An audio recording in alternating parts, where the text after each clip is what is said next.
How are you? Good, thanks. How are you? Good, good. Okay, this afternoon I'm going to conduct a range of movement or a flexibility test. The reason we do this is to identify if you've got any joint or muscular restrictions that may require further rehabilitation, and or if you've got a high risk of injury due to levels of inflexibility. So what we're going to do now is your third sit and reach test. Obviously the two that we've just done in a way does help your body warm up slightly. So we'll do the third one now, and the reason we do three is we can take an average of the three and use that as a baseline. So if you just like to gently lean forward as far as you can, be comfortable, and just hold it for a minute, and I will just take, okay, you can see there, thank you, that you're actually touching your toes. So that sit and reach range is really quite good, and that puts you in the average range, which is 29 to 32, that being the 30 centimetre point. So that is a very good result for your sit and reach. Now, one of the other main flexibility ones we do is the arm under and over. So if you just like to stand up for a minute, we can do that one.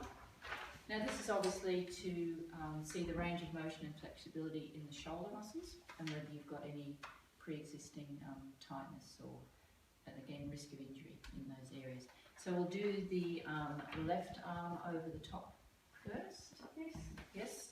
And what I'll do is I'll take a measurement in a straight line from middle finger to middle finger.